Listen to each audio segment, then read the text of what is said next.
పై శ్రేణిలో చిహ్నాల సంఖ్య, చిహ్నాలు అంటే సింబల్స్ 1 2 3 4 5 6 7 సింబల్స్ ఉన్నాయి. పై శ్రేణిలో అంకెల సంఖ్య 1 2 3 4 5 5 ఉన్నాయి. పై శ్రేణిలో అక్షరాల సంఖ్య 1 2 3 4 5 6 రిపీట్ అయినా సరే తీసుకోవాలి. 6 ఉన్నాయి. నెక్స్ట్ది ముందు వెనక చిహ్నాలను కలిగి ఉన్న అక్షరాలు. ముందు చిహ్నం ఉండాలి, వెనకాతలో కూడా చిహ్నం ఉండాలి, కానీ మధ్యలో ఏముండాలి? అక్షరం ఉండాలి. పదజాలం ఇంపార్టెంట్. ముందు వెనక చిహ్నాలను కలిగి ఉన్న అక్షరాల సంఖ్య. ముందు వెనక చిహ్నాలను కలిగి ఉన్న అక్షరాలు.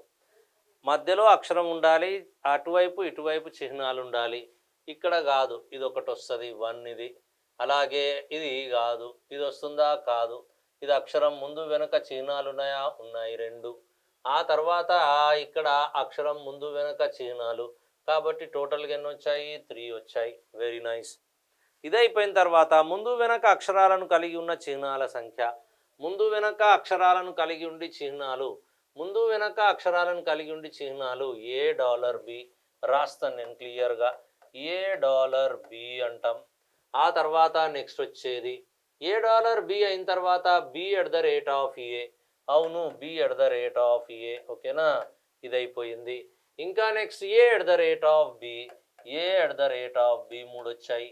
ఆ తర్వాత నెక్స్ట్ వచ్చేది B@3 తీసుకోలేం, 5 తీసుకోలేం. B@ రాయొచ్చా? 2 అక్షరాల మధ్య ఏముండాలి? చిహ్నం ఉండాలి. లేదు. కాబట్టి ఎన్ని పెయిర్స్ వచ్చాయి మనకు? మళ్ళీ 3 పెయిర్స్ వచ్చాయి. తదుపరి నెక్స్ట్ వచ్చేది 6వది.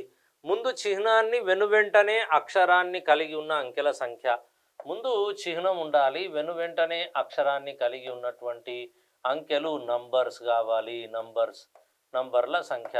చిహ్నము, నంబర్, అక్షరం ఉండాలి. నంబర్లను పట్టుకోవాలి. నంబర్ కంటే ముందు నంబర్ ఉంది, పక్కకు పడేయండి. నంబర్ కంటే ముందు అక్షరం వచ్చింది, చిహ్నం కావాలి. నంబర్ కంటే ముందు చిహ్నం, తర్వాత కూడా చిహ్నమే వచ్చింది, మనకు అక్షరం కావాలి.